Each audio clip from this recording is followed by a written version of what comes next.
अमरनाथ यात्रा केवल एक यात्रा नहीं है, ये कई सारे लोगों की मन की भावनाओं से जुड़ी हुई चीज़ है। आज वर्थ इट रहा काम किया जो मैंने। एक टाइम था, उत्तराखंड में एक आपदा आई थी, तो उस टाइम पे बड़ा क्लाउड बर्स्ट था और काफ़ी कैजुअलिटीज़ हुई थी। मेडिकल फैसिलिटीज़ इतनी नहीं होने की वजह से वहाँ पे उनको ट्रीटमेंट प्रोवाइड नहीं हो रहा था। हाई स्ट्रेस सिचुएशन कुछ आई सर। 14,000 फीट कोई नॉट अ ईजी थिंग। और जब आप यात्रा में होते हो, और आप यात्रा में दो तरीके से होते हो, एक तो यात्रा करते हो और एक यात्रा करवाते हो। क्या अलग एक्सपीरियंस होता है वीआईपी को ट्रीट हाँ, करना। और आपका स्ट्रेस लेवल हाई होता है, सेंस ऑफ रिस्पॉन्सिबिलिटी ज़्यादा होती है, परफॉर्मेंस फोबिया होता है आपको। कभी आपकी जान पे आपको लगा हो खतरा हो सर? हम लोग ड्यूटी ख़त्म करके नीचे आए, पता चला कर्फ्यू लगा हुआ है, तो हम लोगों को मतलब कन्वे किया गया रात को 3 बजे। और जब हम कन्वे में निकल रहे थे तो हमारी एम्बुलेंस के ऊपर पत्थर आए। तो अब हुआ ये कि क्योंकि राइट्स हो गए तो हमें कम से कम नहीं तो 3 से 4, मतलब मुझे याद है 5 दिन तक हम लोग हाउस अरेस्ट रहे। Hi everyone, welcome to daily docs, जहां वाइट कोट सिर्फ कहानी की शुरुआत है। आज हमारे साथ हैं एक special guest, doctor Praveen Kumar Meena. Mostly सबको यही लगता है कि एक डॉक्टर है, रिसोर्सफुल फैमिली से होगा, पर ये आज इतने स्पेशल गेस्ट हैं। इन्होंने स्कूल जाने के लिए भी नदियां पार करी हैं, पेड़ के नीचे पढ़ाई करी है, बैग अपना थैले के जैसे कैरी किया है, सर पे कैरी किया है, और आज सेंट्रल गवर्नमेंट में इतनी सीनियर पोस्ट पे हैं, चीफ मेडिकल ऑफिसर NFSG। और ना सिर्फ सर एक चीफ मेडिकल ऑफिसर है और ना सिर्फ सर ओपीडी देखते हैं, सर की स्पेशलिटी है team as a team leader multiple disaster camps, medical camps. Amarnath की 14,000 फीट की ऊंचाइयों पे सर ने सर्व किया है। सर ने कुंभ के मेले में गंगा के घाट पे सर्व किया है। सर ने बोडो कैंप्स में मेडिकल रिलीफ दिया है। सर ने कश्मीर में गए हैं, कितने अर्थक्वेक, कितने फ्लड्स, कितने इनन्यूमरेबल रेस्क्यू मिशंस में सर टीम लीडर रहे हैं। और सर ने एक नॉर्मल, एक रेगुलर डॉक्टर जैसे एक ओपीडी भी चलाई है। तो let's welcome doctor Praveen Kumar Meena. Welcome sir. Thank you so much for inviting us, मी नमन। मतलब आप मुझसे ज़्यादा वाकिफ़ हैं इन सब चीज़ों को लेके। बट बेसिकली क्या, लाइफ ना जर्नी है, तो वही जर्नी होती है जो आपको लोगों को जोड़ती है। लोग मिलते हैं, आप उनको याद करते ये हैं, तो है सर। चलते जाते हैं और फिर एक दिन अचानक से फिर मिल जाते हैं। तो ये सर्कल जब तक कंप्लीट होता रहता है तब तक हैप्पीनेस बनी रहती है। मतलब जब हम मिले तो मुझे आज भी याद है 2018 में जब हम मिले, तो एक लड़का था जो बार बार ये बोल रहा था वहाँ के नोडल ऑफिसर इंचार्ज से कि सर मुझे होली के भी जाना है, मुझे होली के भी जाना था। और मैं एक ऐसा था जिसको बाय डिफ़ॉल्ट होली के मिला हुआ था। आपको तो मिलना ही तो था। बेसिकली क्या होता है ना कि अमरनाथ यात्रा केवल एक यात्रा नहीं है, ये कई सारे लोगों की मन की भावनाओं से जुड़ी हुई चीज़ है। तो आप इसको ऐसे नहीं ले सकते। ये तो है सर। और जब आप यात्रा में होते हो, और आप यात्रा में दो तरीके से होते हो, एक तो यात्रा करते हो और एक यात्रा करवाते हो। तो जो करवाने वाला जो जज्बा है ना, वो मैंने आपके अंदर देखा थैंक यू कि सर। आपके अंदर एक जुनून था कि मुझे जाना है, उस जगह जाना है। हाँ 14,000 फीट कोई नॉट अ ईजी थिंग, मतलब half of the Everest base camp ना। तो एवरेस्ट बेस कैंप ही हो गया एक तरह से 40,000 फीट पे जब हम ड्यूटीज़ दे रहे होते हैं। लो ऑक्सीजन होती है, पहले दूसरे दिन हमारा सेचुरेशन 60-70 पे ऑक्सीजन का रहता है। धीरे और धीरे इम्प्रूव हो जाता हम है। लोग अपने आप को जस्टिफाई कर रहे होते हैं कि right. All is well, all is well. एक दूसरे से पूछ रहे होते हैं पल्स ऑक्सीमीटर लगा के कि तुम्हारा कितना आया, मेरा कितना आया। ऑलमोस्ट सबका हाल यही होता है।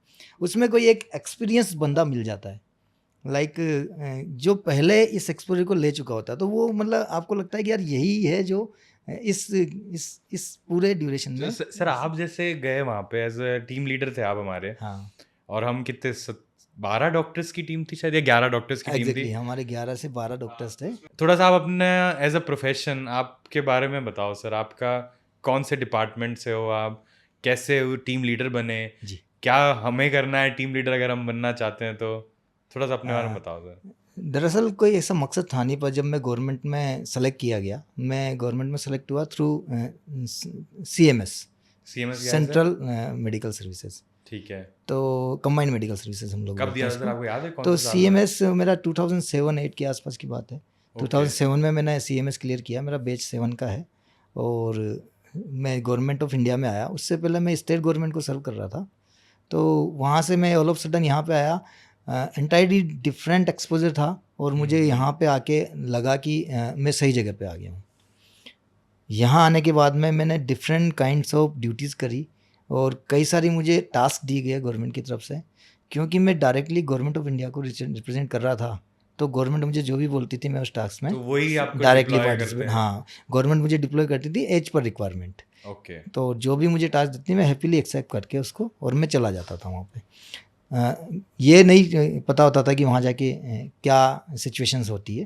तो शुरू से तो टीम लीडर नहीं रहे होगे सर आप? नहीं, शुरू से मैं टीम लीडर नहीं होता था। इनफैक्ट मैं जब भी कहीं पे भी ऐसी ड्यूटीज आती है, लाइक डिज़ास्टर ड्यूटी हुई या कोई भी मास गैदरिंग ड्यूटी हुई या किसी भी तरह की रिक्वायरमेंट ड्यूटी हुई या प्रोटोकॉल ड्यूटी हुई, जो भी हम बोलते हैं, तो इन ड्यूटीज़ में आपको सिर्फ डेप्यूट किया जाता है और ड्यूटीज़ आपको करनी होती है जो भी आपकी रिक्वायरमेंट होती है। बीइंग अ डॉक्टर मुझे एक मेडिकल ही देखना है, तो मैं मेडिकल पार्ट पे ही फोकस करता हूँ तो ज़्यादा। सर आपने एग्ज़ाम तो आपको भी देना पड़ा, तो अब जैसे अभी वाले पीजी एग्ज़ाम होते हैं, अपने टाइम में भी आपके टाइम में भी पीजी एग्ज़ाम थे, तो उनसे ही आपको लगता है इजी एग्ज़ाम है, या मतलब क्या अभी जैसे कई बेचारे बच्चे परेशान होते हैं एमबीबीएस के जब बाद, हम तो लोग ये ऑप्शन है क्या सर एक? हाँ, हाँ, बिल्कुल। जब हम लोग यूजी कर रहे थे, इनफैक्ट एमबीबीएस जब हम कर रहे थे, तो जैसे कि सब लोग ये सोचते हैं कि एमबीबीएस के बाद में डायरेक्टली पीजी करना है, तो हमारे मन में क्योंकि एक ही चीज़ चल रही थी कि पहले खुद को स्टेबल करना है।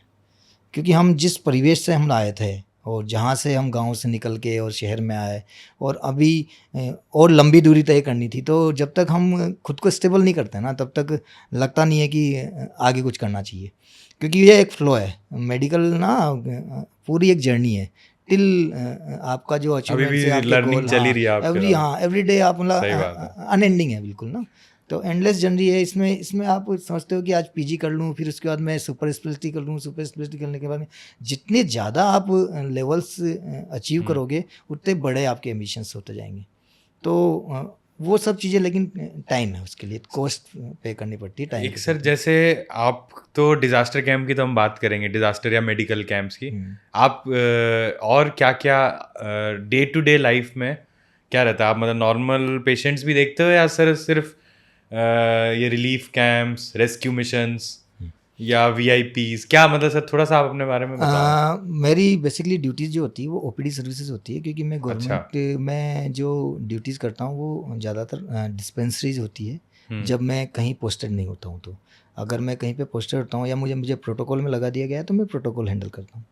तो प्रोटोकॉल डिफरेंट टाइप्स के होते हैं। तो अगर वीआईपी प्रोटोकॉल है तो मुझे वहाँ पे भी काम करना होता है, और क्योंकि मैं गवर्नमेंट को डायरेक्ट रिप्रेजेंट करता हूँ, और जो मुझे टास्क दिए जाते हैं गवर्नमेंट की तरफ से, मैं उसको फुलफ़िल कर लेता हूँ। इस दौरान और स्पेशली पूरे मेरे टेन्योर में जितनी भी मेरे को ड्यूटीज़ मिली है, वो बहुत ही बढ़िया जगहों पे मिली है, बहुत ही बड़ी पर्सनैलिटीज़ के साथ में मिली है, और मतलब कहीं से भी ऐसा नहीं लगता है कि मतलब मुझे इससे ज़्यादा भी कुछ करना चाहिए था।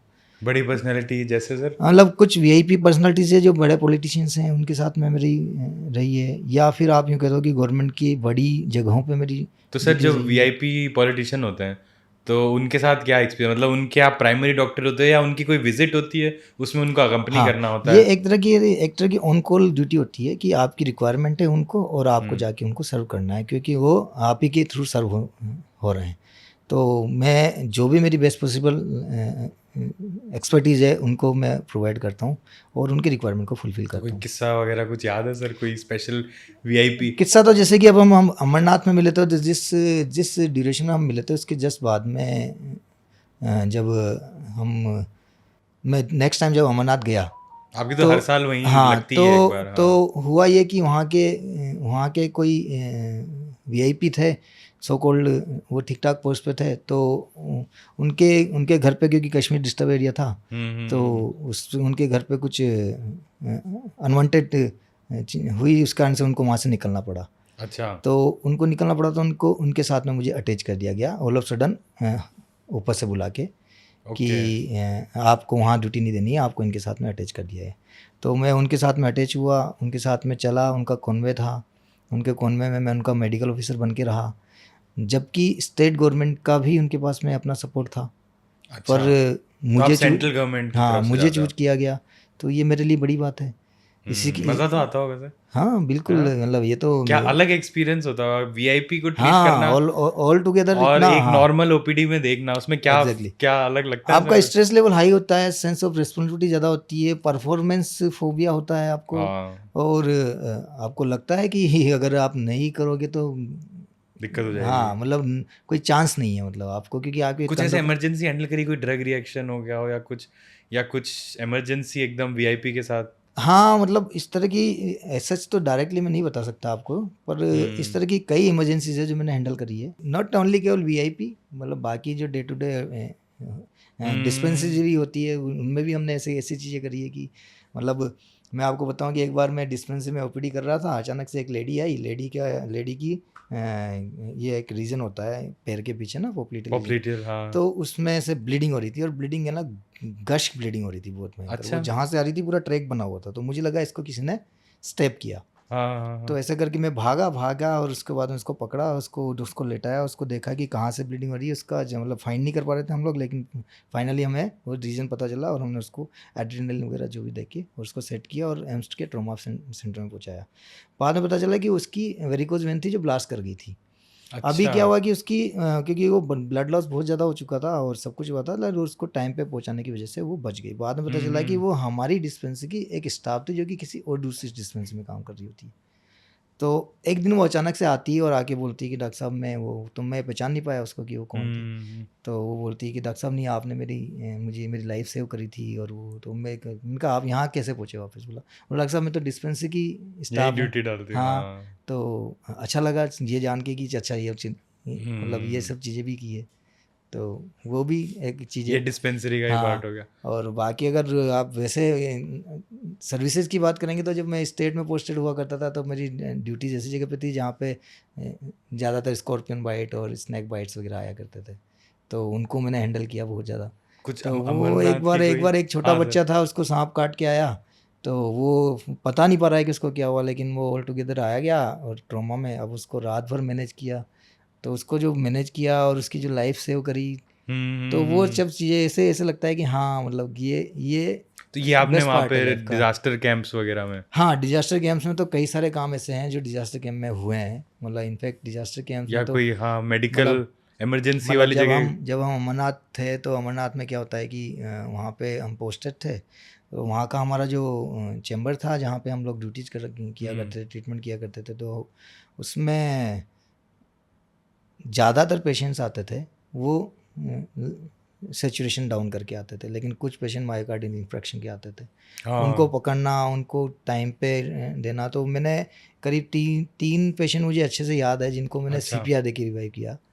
और सर आप मेरे सीपीआर, को तो हाँ, इंटरप्ट कर रहा हूँ सर, बट मेरे को ध्यान है एक वो हाँ, ऑल वो माउंटेन सिकनेस हुई थी माउंटेन जिसको सिकनेस जिसको ऑल्टीट्यूड होती है, सिकनेस। हाँ, फिर आपने पूरे सिस्टम को हिला दिया हाँ, हाँ, हाँ, था टू तो ब्रिंग वो अ एक लड़ाई थी, हेलीकॉप्टर। एग्जैक्टली, हाँ, वो मतलब उस टाइम पे क्या हुआ था कि ना, क्योंकि वो एक फोर्स का बंदा था, अच्छा। और फोर्स वहाँ पे डील कर रही थी, और फोर्स के थ्रू हेलीकॉप्टर्स आते थे उस टाइम पे। हुँ, तो अब क्योंकि वो फोर्स का बंदा था और वो कहीं और दूसरी जगह पोस्टेड था, लेकिन वो आया दर्शन के लिए था, तो जब वो आया तो मुझे लगा कि मतलब इसके लिए अगर नहीं मिलेगा, मतलब हेलीकॉप्टर हाँ, हाँ। इसकी जान बचाने के लिए नहीं मिलेगा हेलीकॉप्टर, तो किसके लिए मिलेगा?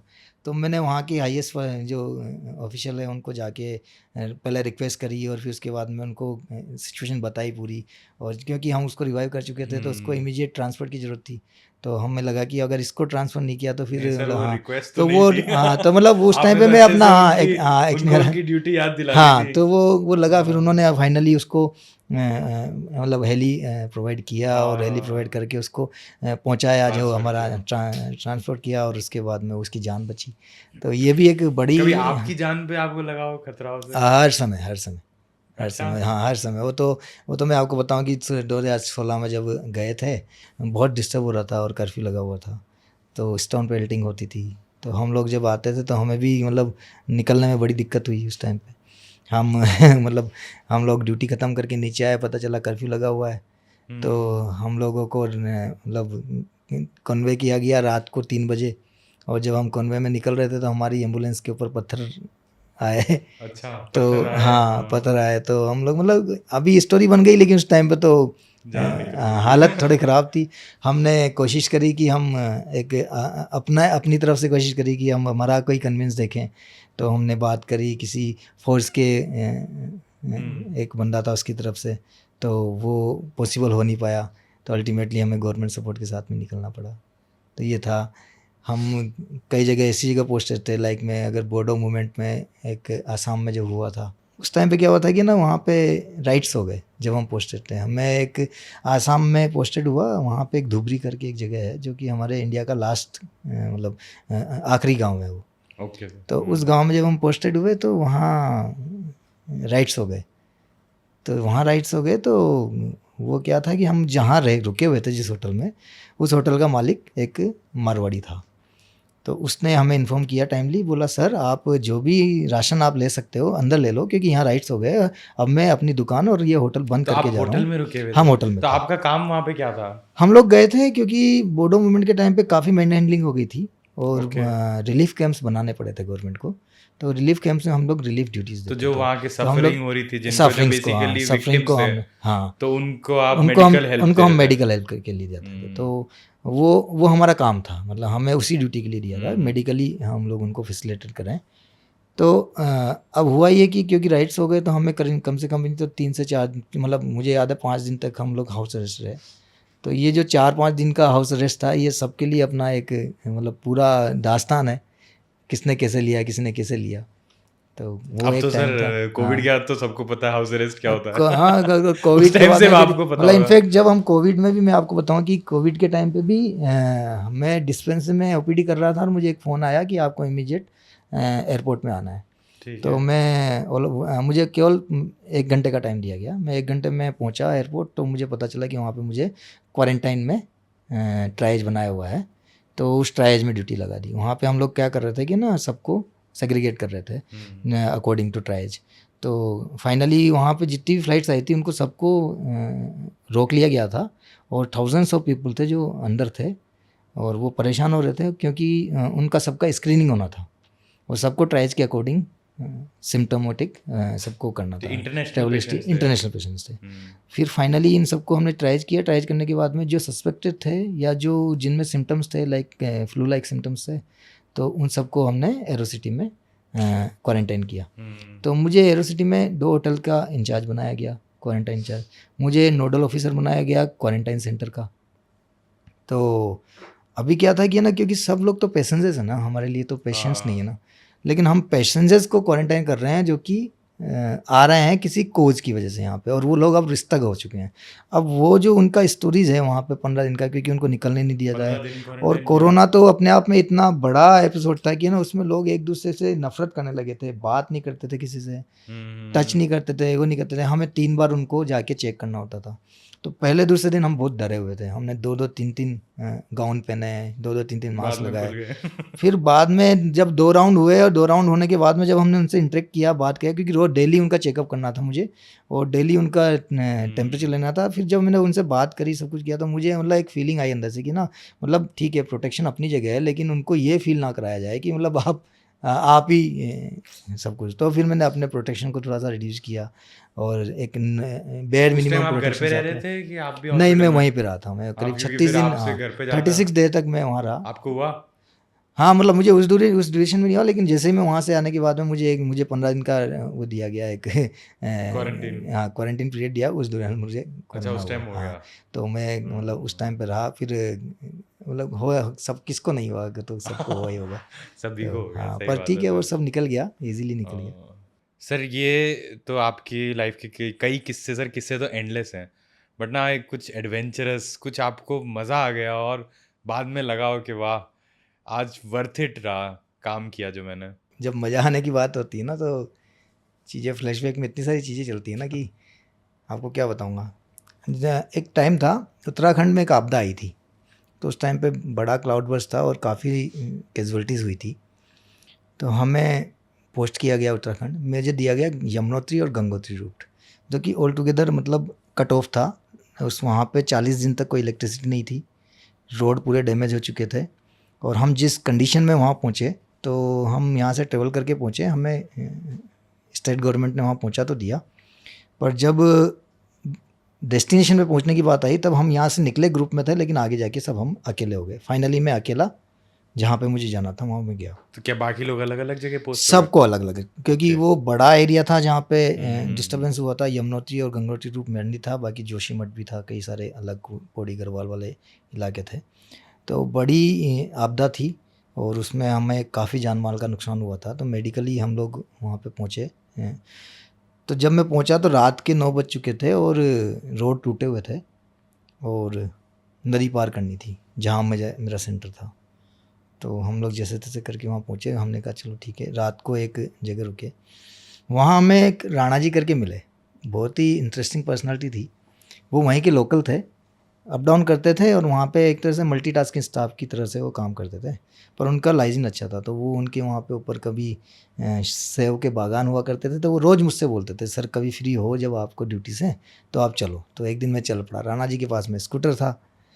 अब राणा जी का जो स्कूटर बजाज था उसको लेके गए और उसको मतलब इतना बढ़िया वो चला रहे ऊपर से जाके वहाँ पे। वो करना क्या चाहते थे कि अपने कुछ पर्सनल पेशेंट्स थे अच्छा जिनको मुझसे ट्रीट करवाना चाहते थे सेब के बागान की। दरअसल चक्कर ये था कि मेडिकल फैसिलिटीज़ इतनी नहीं होने की वजह से वहाँ पे उनको ट्रीटमेंट प्रोवाइड नहीं हो रहा था, और उनको लगा क्योंकि दिल्ली से डॉक्टर साहब आए हैं और ये कुछ अच्छा ट्रीटमेंट करेंगे। तो वाकई में मैं जब गया तो क्योंकि कच्चे घर थे और एक ट्यूबरकुलोसिस का पेशेंट था जिसको बाहर उन्होंने डाल रखा था एक टपरी सी बना के।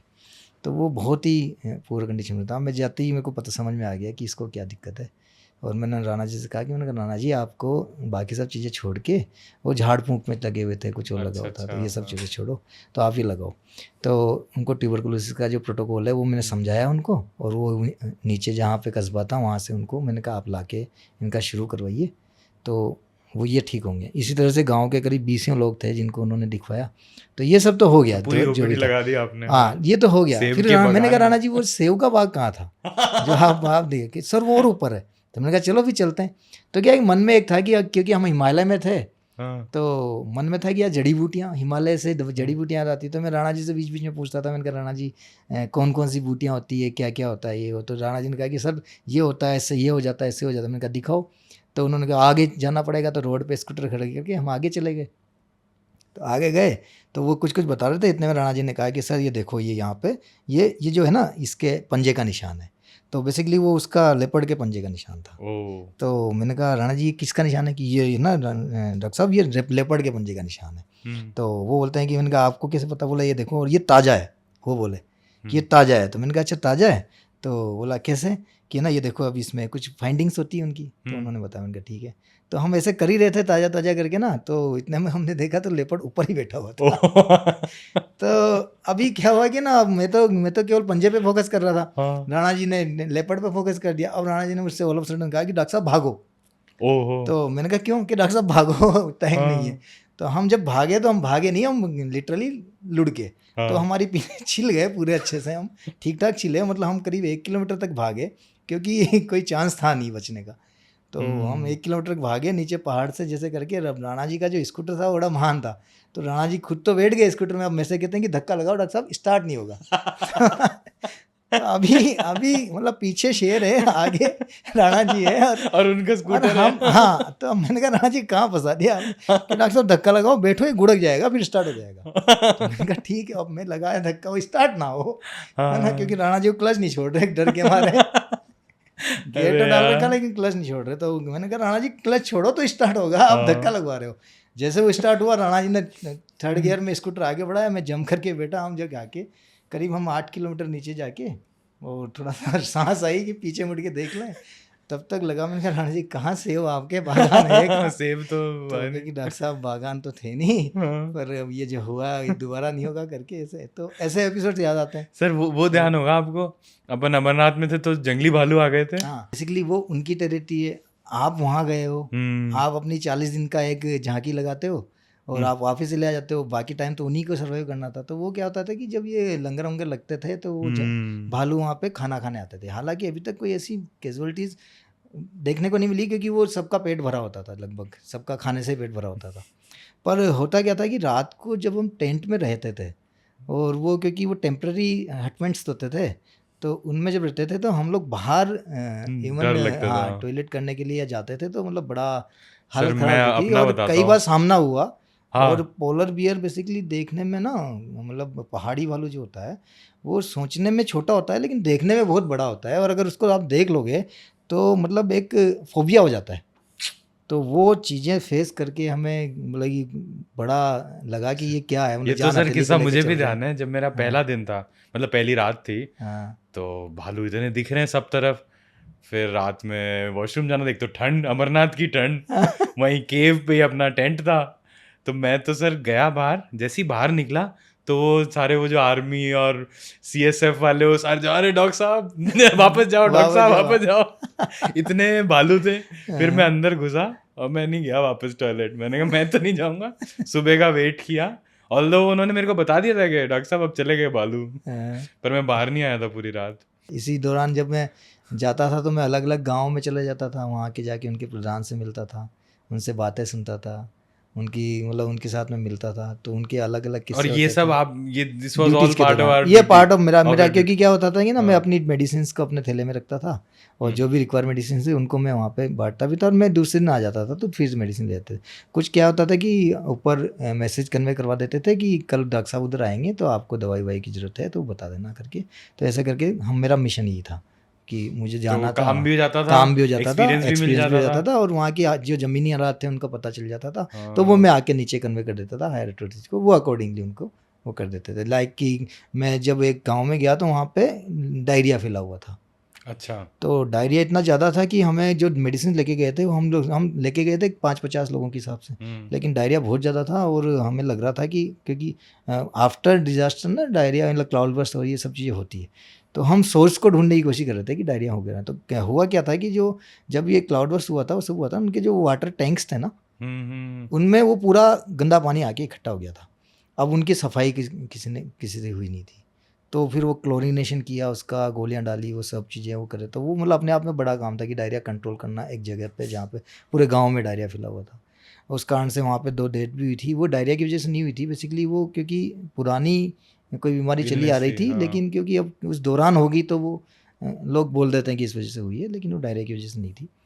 अब उनका वो जो सिस्टम देखा कि वो लोग जब कोई कैजुअल्टी हो जाती है तो उसको कंधे पे लेके कैसे नीचे तक लाते हैं, क्योंकि उनको सारा कुछ वो उसका पंचनामा वगैरह करवाना सर होता है। तो जैसे ऐसे में आप उनको सिखाते भी हो कि, या आपके अंडर ट्रेनी भी होते हैं कुछ? नहीं, मतलब आपकी जो अब इतना नॉलेज और इतना एक्सपीरियंस है और फील्ड पे काम करने का, तो वो आप, मतलब कभी आपको लगता है कि और लोगों को भी सिखाना चाहिए हाँ, मतलब कि कैसे? ऐसा नहीं कि मैं केवल अपने मेडिकल पर्सनल्स को सिखाऊँगा या इसको मतलब हम्म। जो मेडिकल जान मुझे जो आता है मैं सामने वाले को सारी चीज़ें बता देता हूँ, और इनफैक्ट मैं ये चाहता हूँ कि ना वो भी ये सब चीज़ जाने कि मतलब मतलब कारण क्या है। बेसिक केयर हाँ, तो। बेसिक क्या है, बेसिक केयर, प्राइमरी केयर जानना चाहिए, हम्म। रूट जानने चाहिए कि अगर कुछ हो जाता है तो वो कैसे वहाँ तक पहुँचे जहाँ पे फैसिलिटीज़ है। हम्म। क्योंकि पहाड़ की लाइफ इतनी आसान नहीं है, मतलब आपको आपको आपके पास समय बहुत है और काम आपके पास कम है।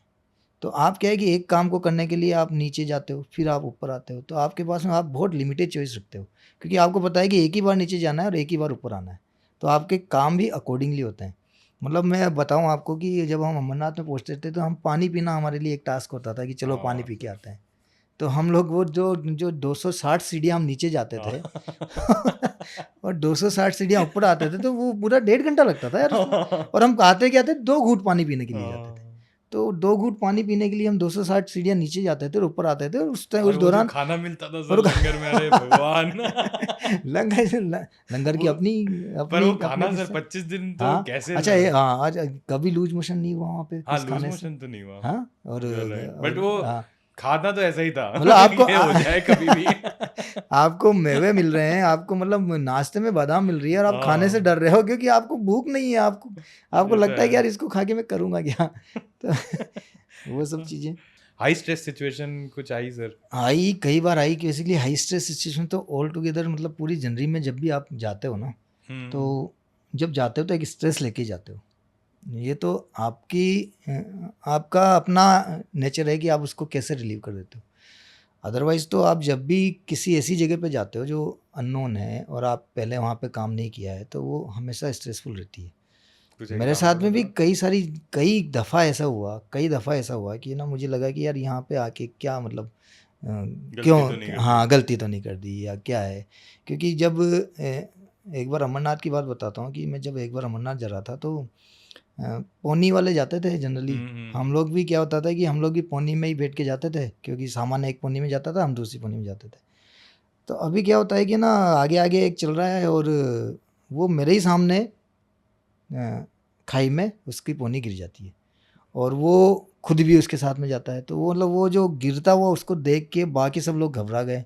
अभी वो क्योंकि नीचे मतलब बचने का कोई चांस नहीं है, तो उसको अपने सामने मरता हुआ देख के बड़ा बुरा लगा। एक हमारा स्टाफ था जो पौनी से गिर के और वो उसके काफ़ी सारे फ्रैक्चर्स हुए, तो वो था। फिर क्या होता है कि वहाँ पे क्योंकि आप वहाँ पे नए हो, आप वहाँ की लैंग्वेज नहीं जानते हो, आपके लिए वहाँ तो लोकलाइट से डील करना, आप उनसे दोस्ती करो लेकिन किस लिमिट तक दोस्ती करो, वो कब आपको बुरा करेंगे कब आपको अच्छा करेंगे, तो एक आपको डर हर समय रहता ऑल है, टाइम हाँ। अलर्टनेस रहती है। मतलब एक बार हमारा क्या हुआ कि क्योंकि नेगोशिएशन कर रहे थे हम किसी चीज़ को लेके, तो क्योंकि वो लोकलाइट्स थे तो वो उनको नेगोशिएशन समझ में नहीं आया, तो उन्होंने हमें सीधा थ्रेट किया और थ्रेट करके और मतलब हम जान बचा के भागे। तो वो भी एक बड़ी बात है कि मतलब क्योंकि उस टाइम पे ऐसा लगा कि क्या गलती कर दी, मतलब जो कुछ है दे के यहाँ से निकलो, मतलब ऐसी भी फीलिंग आई कि हमारे पास में दो जो कुछ है वो दे के यहाँ से निकल जाओ कैसे करके। तो वो फीलिंग आई स्टोन पेल्टिंग में जब आप फंस जाते हो तो वो एक हाँ, बड़ी वो चीज़ आपने है। बताया ही थे। हाँ, और कभी आपको अपने सीनियर से भी तो हाँ, कुछ सिस्टम सीनियर से, से दोस्तों से बहुत मदद मिली। नहीं पर कभी बहुत ऐसे लड़ना पड़ा हो कि यार ये चाहिए सिस्टम से ज़्यादातर सिस्टम को सही करने की कोशिश में नहीं, कभी सिस्टम फंस। बेसिकली क्या होता है कि सिस्टम के साथ काम करना होता है, मतलब आप सिस्टम को बदल के काम नहीं कर सकते। हम्म। अगर आप काम करोगे सिस्टम के लिए तो सिस्टम अकॉर्डिंगली एडजस्ट होता एडजस्ट जाएगा, होता चला रास्ते जाता है। बनते जाएंगे। आप अगर डिमांड ओरिएंटेड सिस्टम चाहोगे तो सिस्टम कभी भी डिमांड ओरिएंटेड, मतलब आप पहले चाहो और फिर सिस्टम में वो चीज़ें नहीं, ऐसा नहीं होता है। होता क्या है कि आप गए, आपको यहाँ से एक ड्यूटी पे भेजा, ड्यूटी पे आप जब गए तो आपको वहाँ पे व्हीकल प्रोवाइड करेंगे नहीं करेंगे, आपको खुद से करना है नहीं करना है, आपको फूड जो चाहते हो वैसा मिलेगा, ब्रेकफास्ट मिलेगा नहीं मिलेगा, अकोमोडेशन मिलेगा नहीं मिलेगा, जैसा मिलेगा तो आपको उसके हिसाब से काम करना पड़ेगा। भूखे आप सोए हो सर हाँ, कई बार भूखे सोए हैं, ऐसा रात नहीं है, में? मतलब ये तो कई बार हुआ है। मतलब भूखे सोना अलग बात है, 10 किलोमीटर पैदल भी चले हैं, शेयरिंग भी किया है, शेल्टर भी शेयर किया है, कईयों के साथ शेल्टर शेयर किया है, अननोन आदमियों के साथ में शेल्टर शेयर किया है, विश्वास के साथ में काम किया है, कई लोगों के ऊपर ब्लाइंड फेथ किया है। पर लोग अच्छे होते हैं, ऐसा नहीं कभी है। बीमार अगर पड़े हो सर आप खुद ही ऐसे कैंप टचवुड में? कभी ऐसा हुआ नहीं, लेकिन बीमारियों से भी उसी दौरान लड़ गए। बेसिकली क्या हुआ था कि ना एक रीनल स्टोन की समस्या रही हुई थी, अच्छा। तो वो अचानक से वहाँ जाके एक बार रीनल कोलिक हो गया। तो क्योंकि अब वो एक तो रीनल कोलिक हो गया, दूसरा क्या था कि एक सबसे बड़ी समस्या पता है क्या होती है कि आप जिनके साथ काम कर रहे हो ना, आपको पता है कि वो मुझे कितना ट्रीट कर लेगा, क्योंकि आपको उसका पता है। नहीं, लाइक अगर अगर अगर बीइंग अ नमन ऑर्थोपेडिशियन मेरे साथ गया है और नमन के साथ में मैं 10 दिन से काम कर रहा हूँ, तो अभी क्या हुआ कि ना ये सबसे सर बड़ा डर आप ये है। पॉजिटिव बोल रहे हो नेगेटिव बोल रहे हो समझ नहीं आ रहा है। सबसे बड़ा डर ये है ना कि मतलब कि आप अपने बारे में तो जानते हो कि आप खुद कितना जानते हो, साथ साथ आप दूसरे के बारे में जान चुके हो कि वो खुद अब अभी आपको बचाने वाला भी है और आप साथ में भी। तो वो भी एक है कि आपको कॉन्फिडेंट होना चाहिए कि मतलब आपके साथ में कोई ठीक आदमी ढंग का है आदमी जो है कि मुझे नहीं है? जो मुझे बचा लेगा। और कहाँ सर काम किया सर आपने, और क्या क्या कैंप में काम किया है? कई सारे अलग अलग तरह की जगह हैं जहाँ पे मैंने काम किया। मेरा एक्सपोजर ऑल टुगेदर मतलब कुंभ का देखो आपने आप, बताया कुंभ था में सर। मैंने काम किया। कुंभ में मैंने करीब महाकुंभ था वो जब हरिद्वार में लगा था, तब मैंने काम किया वहाँ पे, और वहाँ का एक्सपीरियंस भी मेरा बहुत अच्छा रहा है, बहुत ही अच्छे लोगों से मिला है। वहाँ मैंने देखा कि ना लोग आतुर हैं उस जगह पे जान देने के लिए, उनको लगता है कि यही मुक्ति है, यहाँ मुक्ति हो जाए तो बड़ी बात है। तो मतलब एक पवित्रता देखो, आप किसी जगह की पवित्रता देखो कि अ, आप हरिद्वार में उस जगह पे आते हो और उस जगह के बारे में आपको कुछ पता नहीं है, लेकिन अचानक से आपके अंदर एक थॉट डेवलप होता है कि क्यों इस जगह की इतनी वैल्यू है। गंगा का घाट बहुत बड़ा है हरिद्वार में, लेकिन जो वो जो पर्टिकुलर जगह है ना, हर की पौड़ी, उसका, क्योंकि मेरी पोस्टिंग वहीं थी तो मैं वहाँ पे लोगों से बात कर रहा होता था, तो मैं बात कर रहा होता हूँ तो मैं देखता हूँ कि ना, मैंने कहा आपने गंगा तो पूरी है, आपने गंगा जल यहीं से क्यों काउंट किया? गंगा तो वहाँ से बह के वहाँ तक जाती है। तो कि नहीं, गंगा जल केवल यहीं है, बाकी सब गंगा गंगा है। अच्छा, तो कुछ उनका मतलब क्योंकि विश्वास वो है। विश्वास है, तो वो इतना अटूट विश्वास है ना, तो उस विश्वास को देख के ना मन में एक भाव पैदा होता है कि वाकई में मतलब कुछ है। तो ऐसे में आप फैमिली को भी बुलाते हो सर कभी? हाँ, एकदम मेरा हुआ है, मतलब जब मैं ऐसी ऐसी जगह पे पोस्टिंग हुई है जहाँ पे अगर अलाउ करती है चीज़ें तो होता है, लेकिन ज़्यादातर टाइम ऐसा हुआ नहीं। 1-2 बार ही हुआ है जब फैमिली को ड्यूटी में बुलाया टाइम ही ड्यूटी नहीं में। मिलता हाँ, फैमिली का। टाइम मतलब क्योंकि हमारा रोल दूसरा होता है, तो उस हम्म, टाइम पे फैमिली थोड़ी सी अलग होती है। बैकफुट हो हाँ, जाती है।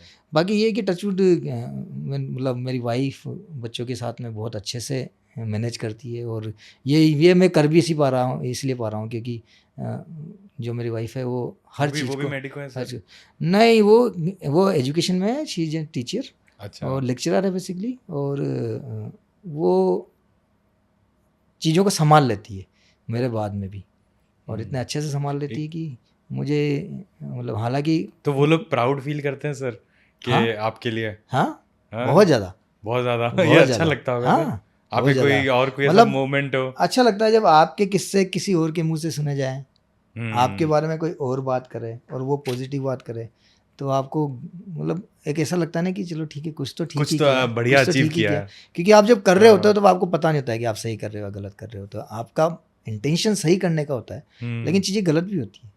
आपका इंटेंशन कभी भी गलत करने का नहीं होता है। कोई पुराने तो टीचर ने कभी बोला हो कुछ हो, हाँ या दोस्तों ने? हाँ, पुराने टीचर ने मेरे को, क्योंकि जब मैं हरिद्वार में था तो हमारे एक बहुत ही रेपुटेटेड और रिस्पेक्टेड टीचर थे जिनसे हम कॉलेज टाइम पे तो बहुत डरा करते थे, लेकिन वो वहाँ पे गंगा स्नान के लिए आए हुए थे महाकुंभ में।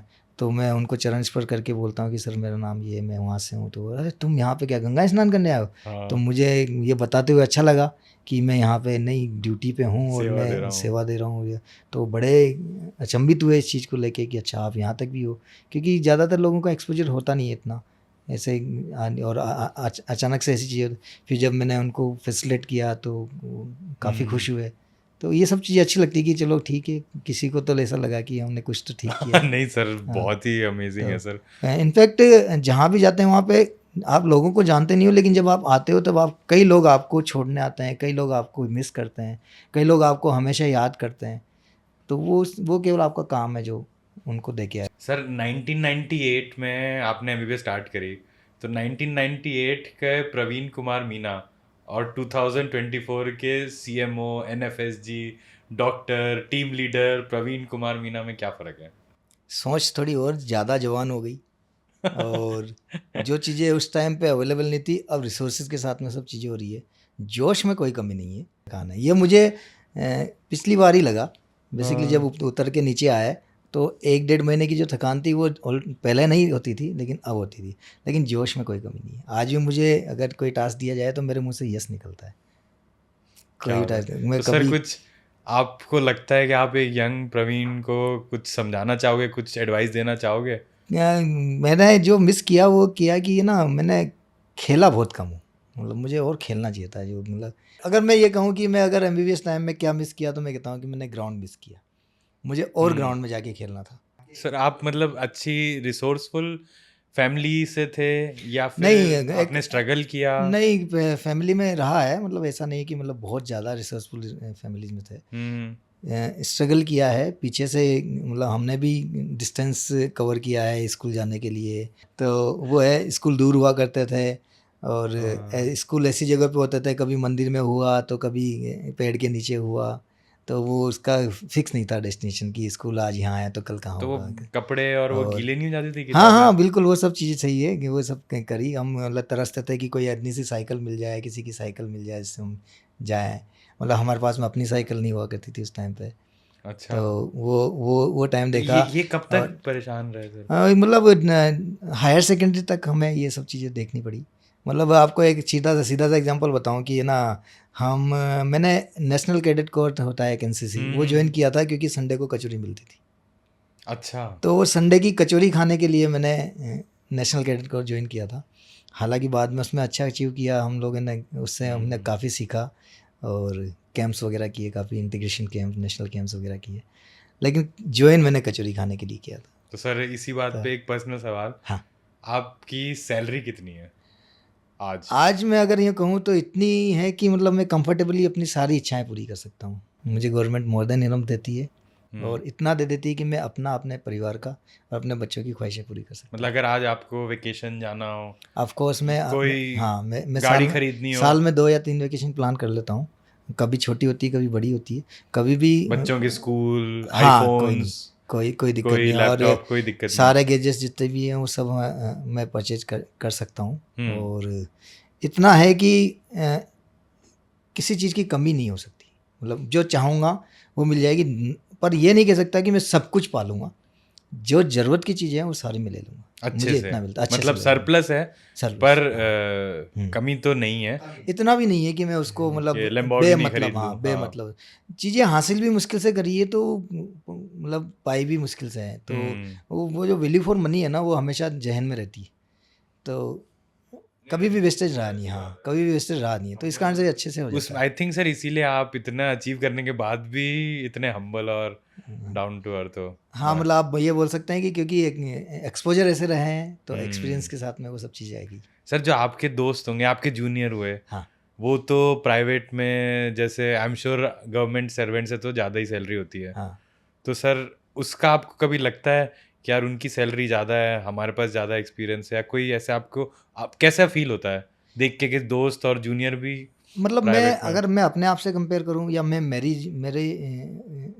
मतलब इससे सराउंडिंग से कंपेयर करूं कि मैं किस एनवायरनमेंट में काम कर रहा हूं और वो किस एनवायरनमेंट में काम कर रहे हैं, तो मैं कह रहा हूं कि वो अगर ज़्यादा सैलरी ले रहे हैं तो उसकी कोई ना कोई कॉस्ट पे कर रहे हैं। अच्छा। आज अगर मुझे देखा जाए तो मैं कंफर्टेबली मतलब गवर्नमेंट के नॉर्म्स के हिसाब से काम कर रहा हूँ, और मेरे ड्यूटी हाउस फिक्स हैं। मैं बहुत ज़्यादा ओवरबर्डन नहीं हूँ। मुझे मैं अच्छे से, गवर्नमेंट मुझे घर दे देती है रहने के लिए। सर गवर्नमेंट बहुत ही मुझे बढ़िया है वो। गवर्नमेंट मुझे हाँ, अलाउंसेस दे गवर्नमेंट देती है। क्वार्टर्स अच्छे होते तो हैं। वो अगर वैसे देखा जाए तो अगर मैं प्लस में रहूँगा। और अगर जो एक्सपीरियंसेस और जो जो कनेक्ट आपने एक्सपीरियंस मुझे किया है, मिले हैं, क्योंकि मैं अगर इन हाँ, एक्सपीरियंस को अगर पर्सनली जाके अगर एक एक करूँगा एक्सपीरियंस इज तो एक वर्थ सो मच हाँ, मनी। बहुत ज़्यादा, मतलब आप, और इनफैक्ट आप कई जगहों पे तो आप पहुँच भी नहीं सकते, क्योंकि बिल्कुल सर। आप गवर्नमेंट की तरफ से एवरी गए हो। ईयर आप अमरनाथ जा रहे हो, हाँ, तो आप वैसे ये भी नहीं जा कौन कर सकते, पाता नहीं है? कर पाएंगे। कोई नहीं कर आपका पाता। जो एडवेंचर हो रहा है, जो विद फैसिलिटीज़ आपके साथ में जो चीज़ें, एक्सपोजर जो आपको मिल रहा है, और आपको जो लोग मिल रहे हैं, आप एक सिक्योर एनवायरनमेंट में भी हो, नेटवर्क सर, आपको नेटवर्क फोर्स में भी आपका, सबको जानते हो, हाँ, तो वो गांव सब, वालों को भी जानते हो, शहर हाँ, वालों को भी, हाँ, वीआईपीज को भी जानते हो sir. Yes yes yes, VIPs को भी ट्रीटमेंट दिया है, हाँ, गांव वालों बिल्कुल को भी बिल्कुल, ट्रीटमेंट दिया हाँ, है। बिल्कुल। तो उस उन सब चीज़ों तो का फ़ायदा मिलता है, लोग आपको जानने लगते हैं, स्पेक्ट्रम बहुत हाँ, बड़ा है। आपकी कैपेबिलिटीज़ आपको खुद पता चल जाती है। एक सर, अभी आप एडवाइस, जो एक एमबीबीएस कर रहा है लड़का, या पीजी भी कर लिया फॉर दैट मैटर, जो यंग डॉक्टर्स हैं, उनको आप क्या एडवाइस देना चाहोगे? मेरी पर्सनल एडवाइस तो यही है कि मतलब जितना आप पा सको उतना पालो। चीज़ों के पीछे भागने से कुछ नहीं होगा, और किसी को देख के अगर आप कर रहे हो तो वो और गलत है। अगर आपको जितने में मज़ा आ रहा है ना, वो सब काम कर लो। लेकिन आपको जब लग रहा है कि ये चीज़ मेरे ऊपर बर्डन है, अब मैं ये चीज़ मैं इसलिए कर रहा हूँ क्योंकि मेरी मेरी करना इसको मजबूरी, लाइक कि आपने एमबीबीएस कर ली और आपको एक अच्छा जॉब मिल गया, तो आप पहले जॉब सिक्योर करो। आप अगर ये सोचोगे कि नहीं, मेरे को अभी जॉब नहीं करना है, मैं पहले एमडी भी कर लूँगा उसके बाद जॉब करूँगा, तो आपके एवेन्यूज़ चेंज हो जाएंगे, आपके एम्बिशंस चेंज हो जाएंगी, आपकी पोजीशंस चेंज हो जाएगी।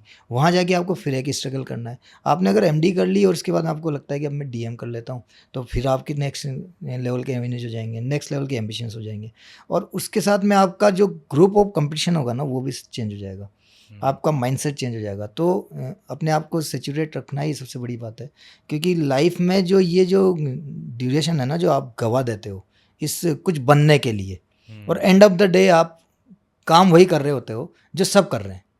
तो और कुछ रिस्पॉन्सिबिलिटीज़ है जो आपको चाहे ना चाहे, आप चाहे कुछ बन जाओ, आपको पूरी करनी है।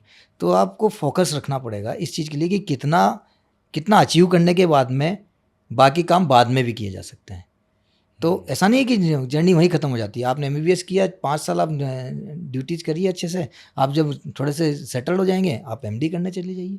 बाद में अपने बाद पेस में पे भी कर करो, सकते हैं, हाँ, ऐसा कोई बड़ी घबरा बात नहीं। के हाँ जल्दी जल्दी हाँ, करने जल्दी की जल्दी जरूरत करने से क्या मतलब। और आप ठीक है, आप एमडी कर लीजिए, एमडी करने के बाद में जो जो ज्वाइन कर लीजिए, उसके बाद डीएम करने चले जाइए। करते हैं, कई लोग करते हैं, मेरे कई सारे दोस्त हैं, कई सारे मेरे मित्र हैं, साथी हैं, साथ वाले कुलीग्स हैं, वो करते हैं, यही काम कर रहे हैं और बहुत खुश हैं वो। फैमिली और इसमें प्रोफेशनल लाइफ में इतना बढ़िया बैलेंस बना के रखे हुए हैं कि कोई और किसी चीज़ की कोई कमी नहीं है। अच्छे सर से कुछ एंजॉय लोग करते जो हैं। इंडिया में नहीं रहना चाहते, हाँ। इंडिया के सिस्टम से परेशान हो चुके हैं, जो बाहर जाना चाहते हैं, मैं उनके बारे में क्या मैं कहोगे? यही कहूँगा कि सिस्टम हर कंट्री का अपना अपना है। आपको दूर से देखने में हो सकता है कि वहाँ का सिस्टम बहुत अच्छा लग रहा हो, लेकिन जो फ्रीडम और स्पीच यहाँ है, जो फ्रीडम ऑफ मतलब लाइफ यहाँ पे है, वो मुझे लगता है कोई जो दूसरी कंट्री लग्जरी है में, लाइफ हाँ, की, जो कोई दूसरी दोस्तियां कंट्री हैं, में नहीं होगा। आई मतलब एग्री सर। आप हर कंट्री के अपने रूल्स हैं, कुछ रेगुलेशंस हैं, कुछ रेस्ट्रिक्शंस हैं, और आप वहाँ पे हमेशा बाहर के ही काउंट होगे। आप कभी भी वहाँ चाहे कुछ कर लो, आप वहाँ उनके नहीं होंगे, आप हमेशा आउटसाइडर काउंट होंगे। और जहाँ आपको मतलब आपको गवर्नमेंट इतने रिसोर्स ख़त्म करती है आपको पढ़ाने के लिए, लिखाने के लिए, आपको कुछ बनाने के लिए, तो उन रिसोर्स का आप अगर यहाँ यूटिलाइज़ नहीं करते हो ना, तो वो आपके लिए कोई मतलब नहीं है। आप फिर कुछ बन जाओ अगर आप दूसरे को सर्व कर रहे हो तो आपको मतलब मैं तो ये चाहूँगा कि ना आप एक्सपोजर ले लो, आप एक्सपोजर लो, आप वहाँ से एक्सपोजर लेके लेकिन वर्क सर्व करो वहाँ आके, क्योंकि यहाँ के लोगों को कहीं ना कहीं पे बहुत ज़्यादा ज़रूरत है एक्सपर्टीज़ की, इन सब चीज़ों की। और अगर आप नहीं दोगे तो फिर हमेशा हम लैक ऑफ उसमें रहेंगे, फैसिलिटीज़ में रहेंगे। तो मुझे लगता है कि ये होना चाहिए। बाहर जाना बुरा नहीं है, एक्सपोजर लेना बुरा नहीं है, आप बाहर जाइए, एक्सपोजर लीजिए, लेकिन सर्व है, करिए कंट्री हाँ, को। कम कंट्री से को कम आपका बेसिक दायित्व होना चाहिए कि आप कंट्री को कम से कम वापस से पे बैक करो। इनफैक्ट आप सोसाइटी को पे बैक करो, जिस सोसाइटी से आप आते हो सर उस पर्सनल सोसाइटी को भी। लाइफ कैसे मैनेज, आप 1.5 महीने बाहर रहते हो, जो पर्सनल लाइफ कैसे मैनेज करते हो, वाइफ बच्चे? एक बेसिक अंडरस्टैंडिंग हो जाती है टाइम के साथ साथ, कुछ चीज़ों में खटपट होती है, कुछ चीज़ें अंडरस्टूड है, तो एक बेसिक अंडरस्टैंडिंग एक लंबे टाइम के बाद में हो जाती है कि मतलब अगर मैं ये कहूँ कि मैं फोर्स में होता, मैं डॉक्टर नहीं हो कि मैं फोर्स में होता, तब भी मेरी लाइफ कुछ अलग होती। तो हर चीज़ की लाइफ अलग अलग है। अगर मैं वर्क फ्रॉम होम कर रहा होता तो मेरी लाइफ अलग होती। तो बेसिकली क्योंकि मैं डॉक्टर हूँ, तो मुझे ये तो सामने वाले को बताना ही पड़ेगा कि मेरी लाइफ में रात में भी कॉल आएगा, दिन में भी आएगा, नाइट ड्यूटीज भी होगी, शिफ्ट ड्यूटीज भी होगी, मुझे पहले मुझे शादी बाहर भी जाना होता है। डॉक्टर हाँ एमबीबीएस से हुई है, हाँ दूसरी शादी तुमसे हुई एग्जैक्टली है। तो वो बेसिक अंडरस्टैंडिंग है। मतलब अगर आप बाद में जाके आप ये कहोगे नहीं अब मुझे तो ये समझ में नहीं आता कुछ भी, तो फिर वो आपको फिर धीरे धीरे टाइम, क्योंकि ये आपकी प्रोफेशनल कमिटमेंट्स है जो आपके हमेशा रहेंगे। सर एक ना रैपिड फायर राउंड करेंगे, फटाफट जवाब देना है, ठीक है। ठीक है? Comfort food? Parle G. Doctor नहीं बनते तो क्या बनते? कुछ भी बन सकता था, मतलब एक कुछ चीज भी। बताओ, एक चीज बताओ सर। अगर डॉक्टर नहीं बनता तो मेरे ख्याल से कोई अच्छा स्पोर्ट्समैन बनता।